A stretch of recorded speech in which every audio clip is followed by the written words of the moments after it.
All right, let's do this. I wanted to talk to you about the Coral Protect today. It is a anode for your water heater. Back in July, we had the well issues. There's a video about it. Whatever. 23 days we didn't have water. Fun. First well, whatever. Second well they dug. Well, the first well that they dug, which was well number 2, didn't produce very well after a day. So they dug a third well, and this time they went with a bucket well, which is a 30-ish inch diameter hole that they dig with like basically a giant hole saw looking thing. It was really cool. There's a little bit of footage of it elsewhere on the channel. So they do that. They put the pipe down. They backfill it with aggregate, which is like little pea gravel. And that acts as a aquifer. You get about 30, 35 feet of that. And the water collects from the soil. Because it's only like 75, 80 feet deep, it's in like the 50 to 80 foot range is where the actual aquifer is. It's not the best quality of water compared to the much deeper well we had. I think in part because of the clay, that there's a lot of sulfide producing bacteria, like iron eating bacteria or something. The cold water got a little bit smellier. It's all right. We have reverse osmosis for our drinking and cooking water. So you're really just dealing with like brushing your teeth, which just means you got to let the water run for 15 seconds, because if it sits in the pipes for a while, the gas kind of builds up and you get a little funk when you first open it. That airs out 30, 45 seconds. Hot water was a different story altogether. Within about a day of that bucket well being done, it smelled horrible. So I started draining the tank, the water heater tank. I was getting a lot of sludge out of it. The water was almost as black as my phone case. It was a very grayish, blackish, just nastiness. And some of that would have been from the 2 wells they dug and the third well and just sucking up junk and it getting in there. Some of that was from, probably a lot of that was from return from the pipes when the pressure was low, especially as I drained it and everything from the pipes kind of emptied up into there. You got a lot of manganese and stuff that came off the pipes when they were dry for 23 days. So I had to empty it, 6, 8 times just to start to get that to go away. And then I started using a pump I'd let it refill a little, hook the pump up, and then basically blow some more water from like a bucket to try to agitate it. And that helped a lot. And then eventually I got it mostly clear. I sanitized the tank after that too, just to try to kill off anything that might have been in there. Within 6 hours, the smell was back.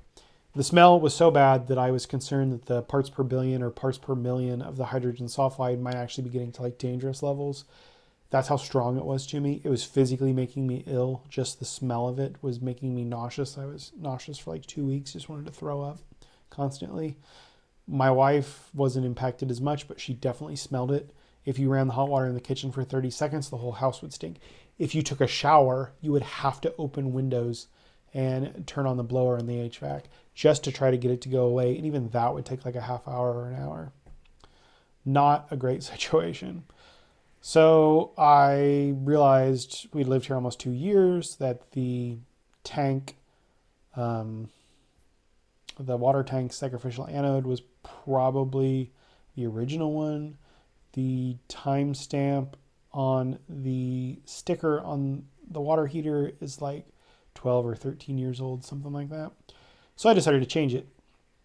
I don't have an impact wrench, so I was hoping it would come out easy, and it did. It took like 30 seconds. I wanted to see how much of the rod was left, and I did nothing to this. This is exactly how much was left when I retrieved it. You have just the threads, basically. And then, there's the little tiny rod.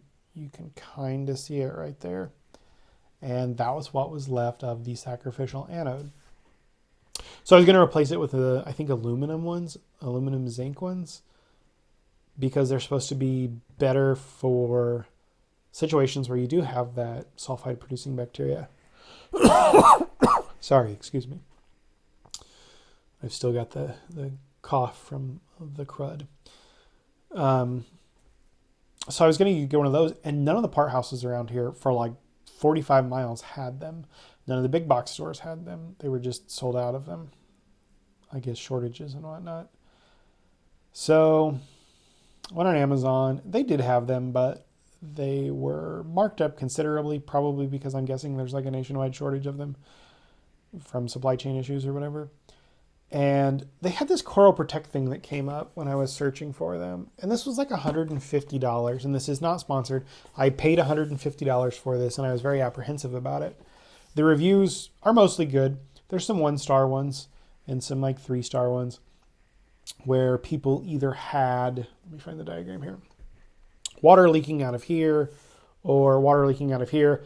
In this case, they probably weren't using the Teflon tape, the pipe thread tape.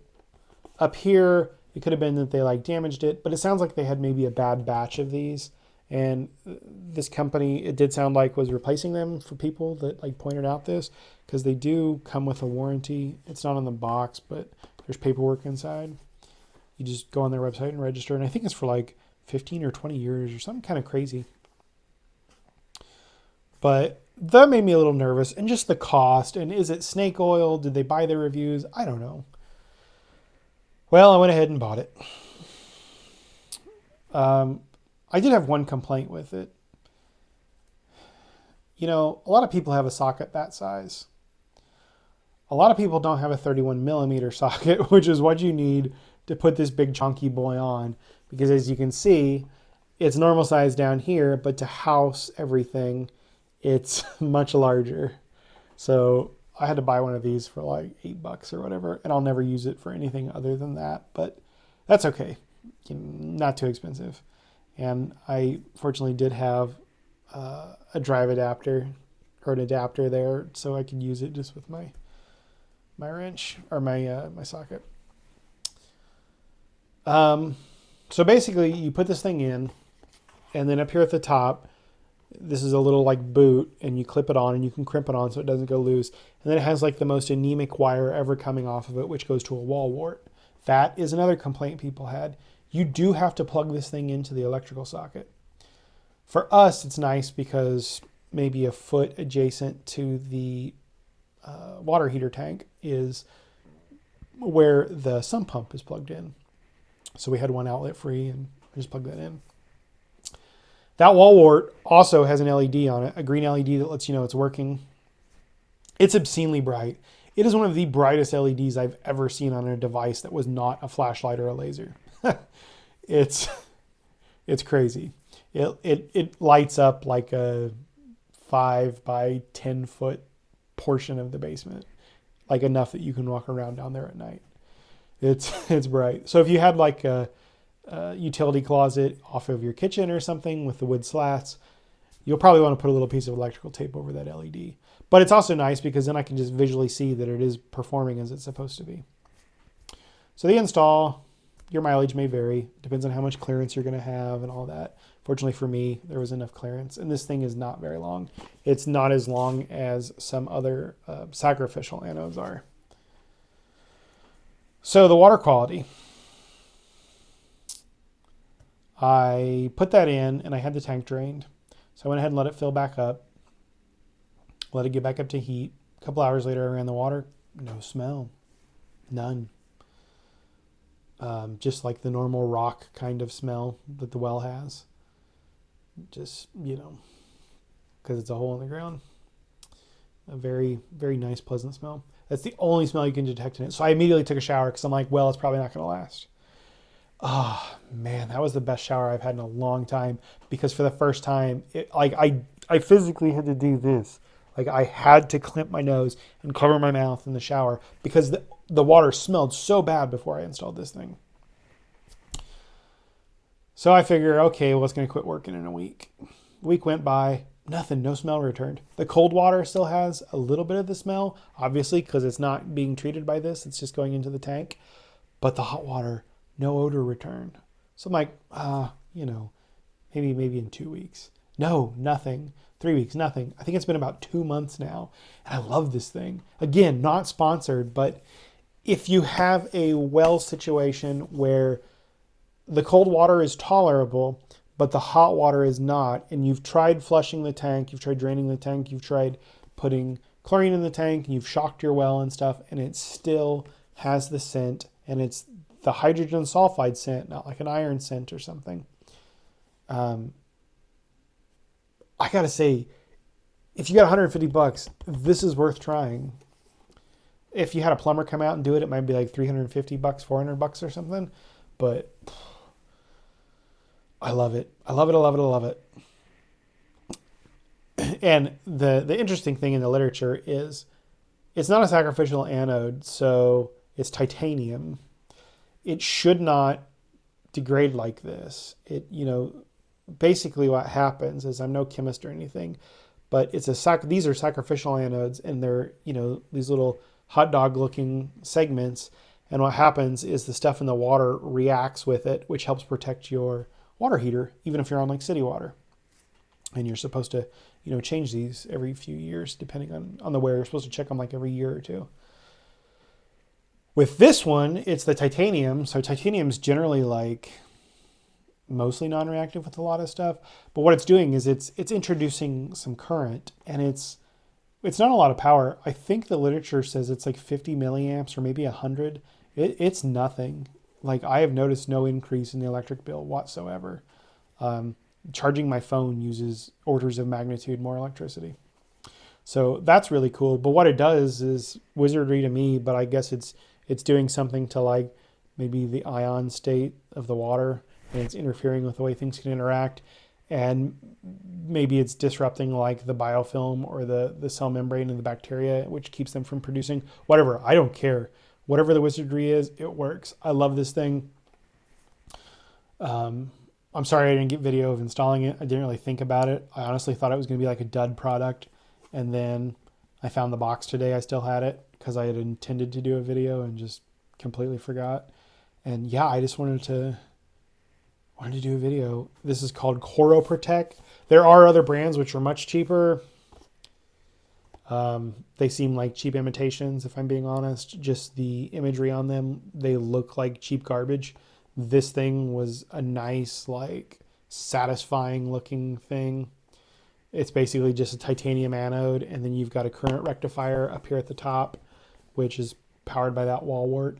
They do sell a more powerful wall wart that they say if you have, it's on their website, and I think it's in the book too, but you can go on the website and look.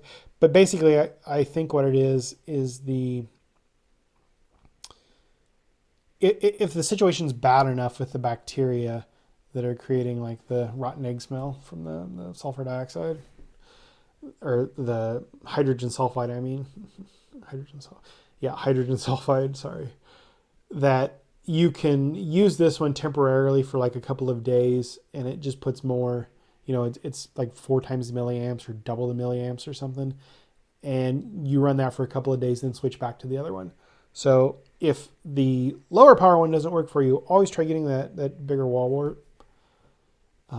Hopefully, if any of you do buy this, you have as much luck as we did. I really wish like they made these to put in the pressure tank so I could get the cold water treated too, but that would probably interfere with like the membrane and everything. But I love that thing. I thought it was snake oil. I'll be 100% honest. I thought it was going to be snake oil, and it works. And the hot water is enjoyable again. Like, it's just great. There's an Amazon affiliate link in the description for this, or you can just go to their website. I think it's just like, CORROPROTEC.com, Coro Protect.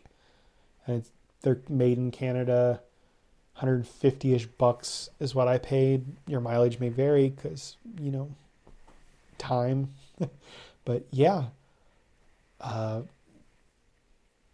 Don't let your sacrificial anode get like that. Even if you don't buy this thing, make sure you're checking this thing like every couple of years. Put it on your Google Calendar or something, because these do help extend the lifespan of the tank in your water heater. And that's just ridiculous. Like, normally they're like pencil thin and chunks are missing from the magnesium rod, because this is just like, these are normally magnesium, but that is nuts. Don't be like this house. Thanks for stopping by, guys. Sorry if I rambled a lot. I'm just really excited about this thing.